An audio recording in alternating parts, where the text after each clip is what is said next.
Depuis 2014, la plateforme CypreBéarn teste et développe des systèmes de culture performants sur les plans agronomiques, environnemental et économique.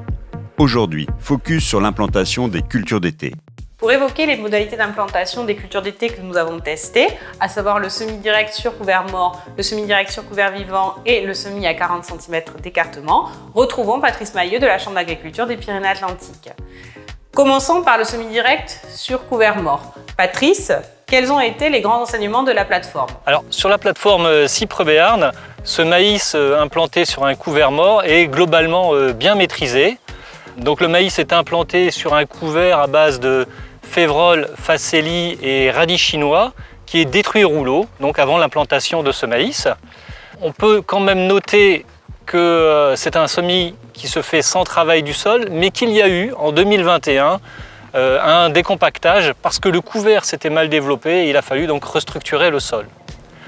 À noter aussi que les graminées sont de plus en plus difficiles à maîtriser. Merci pour ces éléments sur le maïs.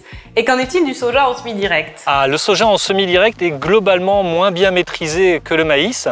Il est implanté dans un couvert de seigle forestier qui est roulé. Et ce seigle forestier peut avoir une grosse biomasse et donc gêner la qualité du semis. Et on se retrouve avec des densités de soja hétérogènes, voire faibles. Et donc ça impacte le rendement. On a aussi des problèmes de graminées dans ce couvert. Sur la plateforme, nous avons également testé pendant 4 ans le semi-direct et le strip-till sur couvert vivant. Qu'en as-tu retenu? Oui, alors l'idée du couvert vivant est intéressante et donc pendant 4 ans sur du semi-direct et sur du strip-till, on a tenté d'avoir un couvert vivant et permanent. Malheureusement, les résultats n'ont pas été à la hauteur de nos espérances. Le couvert trop développé rentrait en concurrence du maïs et on avait des pertes de rendement. Donc on était obligé de le réguler et en le régulant, on avait tendance à le faire disparaître par tâches, etc.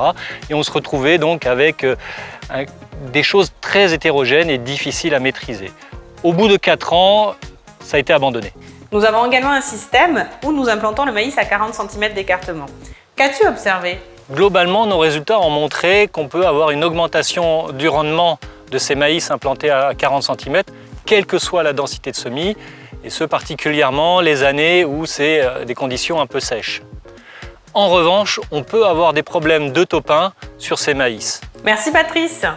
Retrouvons-nous pour les autres épisodes des enseignements de la plateforme CypreBéarn. Voilà, c'est terminé. N'hésitez pas à commenter, liker, partager cette vidéo. À bientôt sur les réseaux.